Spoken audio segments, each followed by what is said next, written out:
그 이튿날에는 명절에 온 큰 무리가 예수께서 예루살렘에 오신다는 것을 듣고 종려나무를 가지고 맞으러 나가 외치되 호산나 찬송하리로다. 주의 이름으로 오시는 이 곧 이스라엘의 왕이시여 하더라. 예수는 한 어린 나귀를 타시니 이는 기록된 바 시온 따라 두려워하지 말라. 보라, 너의 왕이 나귀 새끼를 타고 오신다 함과 같더라. 제자들은 처음에 이 일을 깨닫지 못하였다가 예수께서 영광을 얻으신 후에야 이것이 예수께 대하여 기록된 것임과 사람들이 예수께 이같이 한 것임을 생각이 났더라. 나사로를 무덤에 불러내어 죽은 자 가운데서 살리실 때 함께 있던 무리가 증언한지라. 이에 무리가 예수를 맞으면 이 표적 행함을 들었음이로라. 바리새인들이 서로 말하되 볼지어다 너희 하는 일이 쓸데없다. 보라, 온 세상이 그를 따르는도다 하니라. 명절에 예배하러 올라온 사람 중에 헬라인 몇이 있는데 그들이 갈릴리 벳세다 사람 빌립에게 가서 청하여 이르되 선생이여 우리가 예수를 배우고자 하나이다 하니 빌립이 안드레에게 가서 말하고 안드레와 빌립이 예수께 가서 여쭈니 예수께 대답하여 이르시되 인자가 영광을 얻을 때가 왔도다.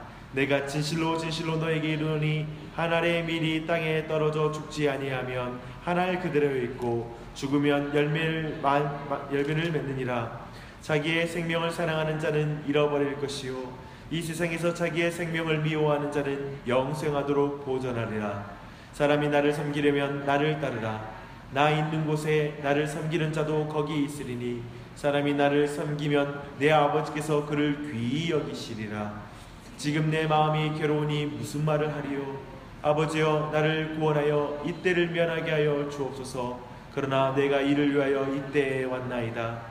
아버지여 아버지의 이름을 영광스럽게 하옵소서 하시니 이에 하늘에서 소리가 나서 이르되 내가 이미 영광스럽게 하였고 또다시 영광스럽게 하리라 하시니 곁에 서서 들은 무리는 청둥이 울었다고도 하며 또 어떤 이들은 천사가 그에게 말하였다고도 하니 예수께서 대답하여 이르시되 이 소리가 난 것은 나를 위한 것이 아니요 너희를 위한 것이니라. 이제 이 세상에 대한 심판이 이르렀으니 이 세상의 임금이 쫓아져나리라. 내가 땅에 들리면 모든 사람을 내게로 이끌겠노라 하시니 이렇게 말씀하시면 자기가 어떠한 죽음으로 죽을 것을 보이심이로라. 이에 무리가 대답하되 우리는 율법에서 그리스도가 영원히 계신다함을 들었거늘 너는 어찌하여 인자가 들려야 하리라 하느냐. 이 인자는 누구냐. 예수께서 이르시되 아직 잠시 동안 빛이 너희 중에 있으니 빛이 있을 동안에 다녀 어둠에 붙잡히지 않게 하라. 어둠에 다니는 자는 그 가는 곳을 알지 못하느니라. 너희에게 아직 빛이 있을 동안에 빛을 믿으라. 그리하면 빛의 아들이 되리라. 예수께서 이 말씀을 하시고 그들을 떠나가 숨으시니라. 이렇게 많은 표적을 그들 앞에 행하셨으나 그들이 믿지 아니하니 이는 선지자 이사야의 말씀을 이루려 함이라. 이르되 주여 우리에게서 들은 바를 누가 믿었으며 주의 팔이 누구에게 나타났나이까 하였더라.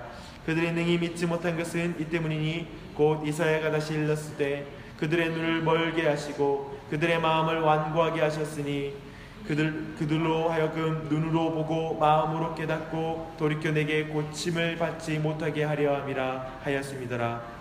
이사야가 이렇게 말한 것은 주의 영광을 보고 주를 가리켜 말한 것이라. 그러나 관리 중에 또 그를 믿는 자가 많되 바리새인들 때문에 드러나게 말하지 못하니 이는 출교를 당할까 두려워함이라. 그들은 사람의 영광을 하나님의 영광보다 더 사랑하였더라. 아멘. 12장 12절을 보니 메시아 예수 그리스도가 나귀를 타고 예루살렘에 입성하십니다. 나사로 사건으로 예수님에 대한 예루살렘의 반응은 그야말로 폭발적이었습니다. 호산나 찬송하리로다. 주의 이름으로 오시는 이 곧 이스라엘의 왕이시여 분명하게 고백하고 있죠. 그러나 그들은 로마의 승전 말인 에쿠스가 아닌 나귀의 새끼를 타고 입성하시는 예수님이 무엇을 이루게 오신 분이신지 정확하게 이해하지 못하면서 그렇게 열광하는 것이었습니다. 제자들도 심지어 몰랐다고 말합니다. 그들은 그들이 원하는 메시아를 사랑했습니다. 어떤 메시아를 원했습니까? 그들은 로마의 압제로부터 자신들을 해방시켜줄 그런 해방의 왕으로서 예수님을 기대했던 것입니다. 그에게 열광한 것이죠. 자기의 소원을 이루어질 메시아, 내 꿈을 이루어줄 메시아, 특별히 자기를 사랑하는 그 사람들의 그 자기애를 지켜줄 수 있는 메시아를 그들은 열광한 것입니다. 열광하는 군중을 보며 유대의 지도자들은 절망합니다. 그들의 탄성이 19절에 나옵니다. 바리새인들이 서로 말하되 볼지어다 너희 하는 일이 쓸데없다. 보라 온 세상이 그를 따르는도다. 그러나 사실 그 바리새인들은 열광하는 사람들의 그 열광의 본질을 읽지 못한 것입니다. 물론 나중에 그 본질을 읽고 그 여론을 돌려서 예수를 죽이는 사람들로 바꿔버립니다. 사랑하는 여러분들, 질문하고 싶습니다. 왜 예수를 믿습니까? 왜 기독교입니까? 왜 예수님이 좋습니까? 우리는 호산나를 외치며 열광하는 유대인들에게서 다시 한번 지난 주일의 말씀과 연결해서 보게 됩니다. 자기애, 즉 자기 사랑에 가득 찬 무리들이 지금 예수님께 열광하고 있는 것입니다. 이제 곧 그들이 메시아를 죽이게 됩니다. 왜냐하면 자기가 생각하는 메시아가 아니었거든요. 자기 생각과 자기 꿈을 이루어질 메시아가 아니면 언제든지 돌아설 준비가 되어 있습니다. 오늘날에도 자기애와 자기 꿈을 이루어질 교회가 아니면 언제든지 교회를 바꿀 수 있습니다. 그 메시지가 내 마음에 흡족하고 내 귀에 듣기 좋지 않으면, 심지어 그것이 성경에 의한 바른 해석을 할지라도 어쩌면 교회를 바꿀 수도 있는 이유가 될 수 있는 게 현실입니다. 사랑하는 여러분, 자기의 생각, 자기의 계획, 인생관, 행복관을 메시아가 충족시켜주지 않기 때문에 그냥 나중에 예수를 죽이는 자로 돌변한 것입니다. 이것이 바로 그들의 열광의 실체였습니다. 이걸 우리가 이 말씀에서 볼 수 있었습니다. 또한 요한복음 12장 20절로 33절에는 6월절에 예루살렘에 올라온 사람 중에 헬라인 개종자들이 예수님을 찾는 사건이 나타났습니다. 우리가 빌립과 안드레가 그들을 예수님께 소개하자 예수님은 너무 기뻐하시며 그때가 왔다라고 말합니다. 그때는 뭔지 아십니까? 예수님이 죽으실 때, 그리고 부활하실 때, 승천하실 때, 바로 그때를 요한은 그때라고 이렇게 표현하고 있습니다. 그때가 왔어요. 그리고 우리가 잘 아는 말씀을 하십니다. 24절 말씀입니다. 함께 읽겠습니다. 시작. 내가 진실로 진실로 너에게 이르노니 한 알의 밀이 땅에 떨어져 죽지 아니하면 한 알 그대로 있고 죽으면 많은 열매를 맺느니라. 그리고 이어지는 말씀은 지난 주일의 말씀에서 다룬 대제사장 가야바, 그리고 12장 1절로 11절에서 마리아의 향유옥합을 깨뜨린 그 예배를 보면서 낭비라고 생각한 가룟 유다, 그리고 12절부터 19절에서 예수님께 열광하는 그 무리들의 상태를 관통하는 말씀을 하십니다. 지난 주일날 살펴본 것처럼 그들 모두는 다양한 형태로 예수님께 반응하지만 사실 자기를 예수님보다 더 사랑하는 사람들이었습니다. 그래서 자기 계산이 맞지 않으니까 죽이려고 하는 사람이 누구입니까? 대제사장 가야바입니다. 자기 계산에 맞는 것 같아서 열광하는 사람이 누구입니까? 무리들입니다. 자기 계산에 맞지 않으니 예수님을 배반하는 사람이 누구입니까? 가룟 유다입니다.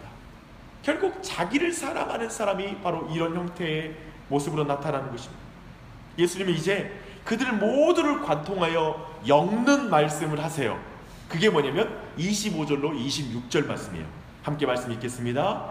자기의 생명을 사랑하는 자는 잃어버릴 것이요 이 세상에서 자기의 생명을 미워하는 자는 영생하도록 보존하리라.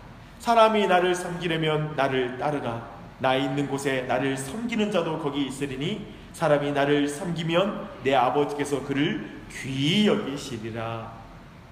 오해하지 마십시오. 여기에서 자기 생명을 미워하는 것, 자기를 사랑한 자는 그 생명을 잃어버릴 것이요 자기 생명을 미워하는 자는 영생을 얻게 될 것이다 라고 하는 말은 자기 비하와 열등감, 자기 관리를 하지 말라는 말이 아닙니다. 가족을 돌보는 것은 자신보다 하나님보다 자기를 더 사랑하는 것이다 라는 그런 의미가 전혀 아닙니다. 가족 돌보지 말고 하나님만 사랑하라거나, 가정 돌보는 마음은 정말 하나님을 사랑하지 않는 것이다 라는 그런 억측스러운 말이 아닙니다. 우리는 계속해서 이런 말을 해요. 하나님만 사랑하면 나에 대한 사랑은 줄어들지 않을까? 하나님만 기쁘시게 하면 그러면 우리는 우리는 비참하게 사는 거 아닙니까? 내 기쁨은 줄어드는 거 아닙니까? 라는 식으로 계속 계산하는 신앙이 있습니다.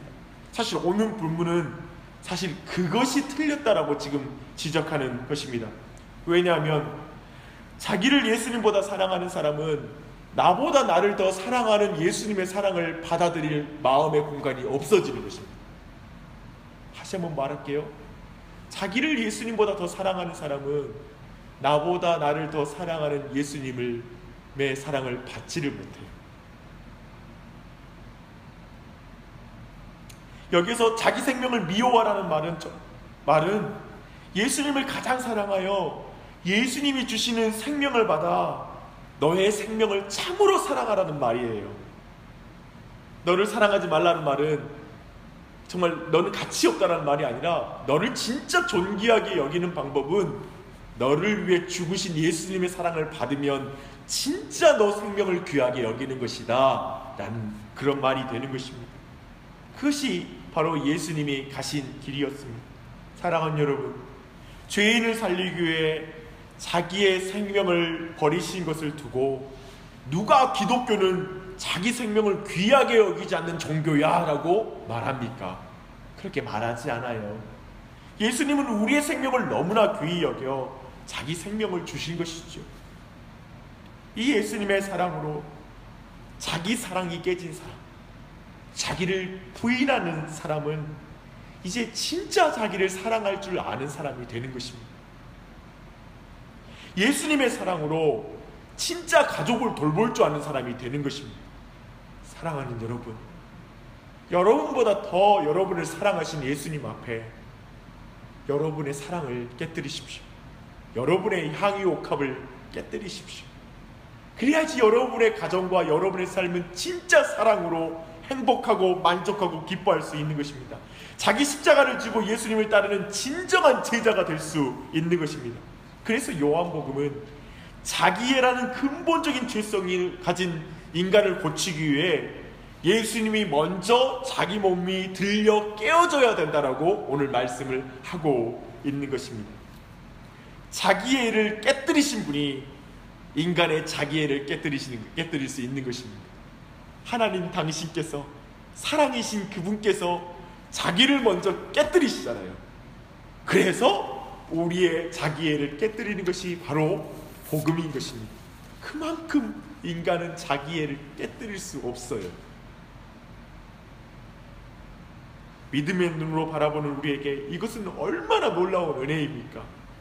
하지만 저 유대인들에게, 그리고 오늘날 불신자의 눈에는 이게 은혜가 아닌가 봅니다. 그래서 오늘 본문 34절 이하로 보니까 너는 어찌하여 인자가 들려야 하느냐? 라고 사람들이 묻습니다. 우리도 오늘날 말해요. 왜 십자가를 예수님이 져야 됩니까? 그냥 구원하면 되죠. 왜 그리스도인이 십자가의 길을 걸어가야 됩니까? 그냥 좀 복받고 가면 안 됩니까? 이 말이 나오지요. 이제 예수님은 이 질문에 대해 방금 전에 살펴본 자기애를 다른 말로 바꾸어 표현합니다. 이렇게 표현하는 거예요. 너희는 수많은 표적을 통해 빛을 보았다. 하지만 너희는 그 빛을 보지 않았다. 요한복음 전체로 말하면 이렇게 말하는 것입니다. 그들은 어두움을 빛보다 더 사랑했다 라고 말하는 것입니다. 그들은 자신의 신념이 무너지는 것, 자신의 전통이 무너지는 것, 경제적 사회적 기득권이 무너지는 것이 더 싫었습니다. 그걸 더 사랑했던 것이죠. 예수님보다. 제자가 되면, 예수님을 믿으면 다가올 손해가 먼저 생각나는 거예요. 그래서 표적이 더할수록 그들은 마음이 더 완고해집니다. 왜냐하면 예수님이 그렇게 분명하게 나에게 요구할수록 마음의 갈등이 심해지거든요. 그래서 마치 내 죄가 드러나고 내 믿음의 실체가 드러나면 회개가 나오는 게 아니라 그런 말을 자꾸 지적하면 그 메시지에 대한 반감이 우리의 마음에 생겨요. 왜냐하면 마음이 참을 수 없도록 갈등이 되니까. 그래서 거기를 떠나버리게 되는 것이죠. 차라리 예수를 죽여버리자라고 결론을 내린 것입니다. 놀랍게도 그런 형태의 신앙이 42절로 43절에 이제 마지막에 나타납니다. 그러나 관리 중에도 그를 믿는 자가 많되 바리새인들 때문에 드러나게 말하지 못하니 이는 출교를 당할까 두려워함이로라. 그들은 사람의 영광을 하나님의 영광보다 더 사랑하였더라. 이 말이 곧 이제까지 쭉 전체 말씀을 본 자신을 예수님보다 더 사랑했다, 어둠을 빛보다 더 사랑했다, 그 말 전체가 사람의 영광을 하나님의 영광보다 사랑했다라는 말의 뜻입니다. 결국 아무리 많은 표적을 보아도 그들은 제자가 되지 못합니다. 그냥 숨어 있어요. 주 안에서 사랑하는 여러분, 설교자로서 지난 주일과 오늘 아마도 요한복음 마칠 때까지 아마도 이런 무거운 주제를 가지고 가야 될 것 같습니다. 이렇게 우리의 내면을 들추는 말씀입니다. 왜냐하면 요한복음이 그렇게 가고 있기 때문입니다. 제가 보니까요, 우리가 가장 듣지 못하는 설교가 뭔지 아세요? 자기 사랑을 깨뜨리는 설교가 제일 싫어요. 내가 소중히 여기는 것을 자꾸 시비 겨는 설교가 제일 싫어요. 저도 그래요. 저도 그렇지만 정말 오늘 우리의 마음을 찌르고 양심을 아프게 하는 게 너무나 싫습니다. 그리고 저도 그런 설교를 하는 게 부담됩니다. 좀 믿음 있는 말, 소망이 넘치는 말, 변화의 가능성을 강조하는 말, 위로의 말을 들으러 교회에 왔는데 이게 무슨 말입니까? 저도 그런 말을 해주고 싶은데. 그러나 여러분 꼭 기억하십시오. 이러한 말씀 앞에 마음을 닫지 않고 아프다는 것이 소망입니다. 변하지 않는 내 모습이 화가 날 정도로 싫다면 그것이 바로 돌아오고 있다는 증거입니다. 늘 타협하는 내가 안타깝고 답답하다면 당신이 숨어 있어서 믿는 사람 같아서 믿음의 부족함을 여러분이 느낀다라면 지금 소망이 있는 것입니다. 은혜 받은 것입니다. 어쩌면 아무것도 느끼지 못하고 그저 무덤덤한 신앙이 문제예요. 도리어 반감만 남고 돌아가는 게 문제예요. 사랑하는 여러분, 그 자리에서 예수님의 대적자와 믿는 자가 나눠지는 거예요. 자신의 빛 안에서 다 드러나고 죄가 드러났을 때 예수님 붙잡는 사람이 믿는 사람이고요, 그게 다 드러났을 때 아이고 듣기 싫다, 나 이런 말 듣기 싫다 라고 떠나가는 게 바로 불신자예요. 지금 사랑하는 여러분, 지금 여기에 빛이 있습니다.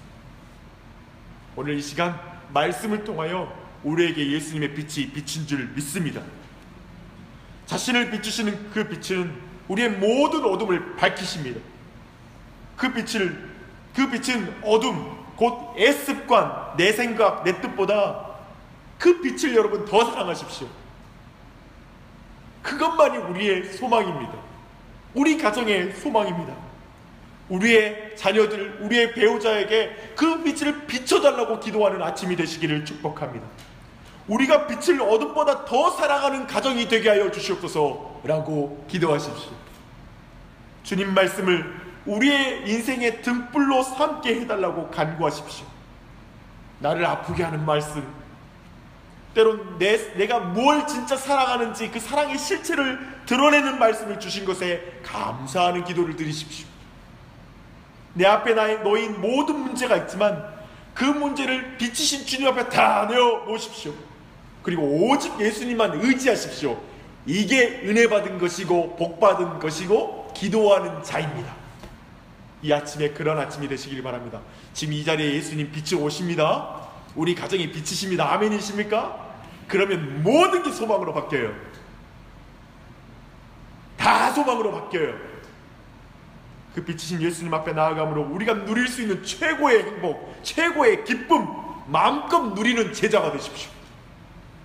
이러므로 십자가의 길은 그저 슬픈 길이 아니라 영광스러운 길이구나라는 자긍심과 믿음으로 걸어가는 거예요. 그래서 숨지 않는 거예요. 빛은 드러나는 거예요. 이 한날도 우리의 평생도 그 빛이신 예수님 앞에 그 빛을 드러내는 그런 믿음 가운데 기쁨으로 사는 그 신자 되시기를 예수 그리스도 이름으로 축복합니다. 기도하십시다. 하나님 아버지, 이 아침 주님 앞에 길게 말씀을 들었습니다. 우리가 때로는 주님 말씀 짧게 듣고 내 말만 길게 하고 갈 때가 있지만 오늘 말씀은 좀 길게 말씀을 들었습니다. 네, 이 말씀 앞에 분명하게 깨닫습니다. 주님, 우리가 주의 말씀 가운데, 주의 빛 가운데 우리 안에 모든 죄가 드러나고 내가 무엇을 진짜 사랑하는지 드러나는 게 복이구나. 그게 다 드러나고 나면 이제 정말 내가 사랑해야 될 분을 붙잡을 수 있는 믿음이 생기는 것이고 그 빛이신 예수님께 나아가는 수 있음을 믿습니다. 그게 바로 은혜 받은 것입니다. 믿지 않는 자는 어둠을 사랑하기에 그 빛이 싫어서 어둠으로 도망칠 것이지만 우리는 우리 안에 어둠이 드러날수록 예수님 더 의지하겠습니다. 예수님께 더 붙잡겠습니다. 문제가 다가오면 더 예수님 앞에 나아가겠습니다. 그게 은혜인 줄 믿습니다. 우리 자녀, 우리 배우자, 우리 교회, 주님 항상 그런 교회 되게 해주시고 그런 가정 되게 하여 주시옵소서. 빛 가운데 어둠이 드러나면 늘 예수님께 달려가는 우리 가정, 우리 교회 되게 하여 주시옵소서. 빨리 예수님께 피신하는 그런 믿음 있게 하여 주시옵소서.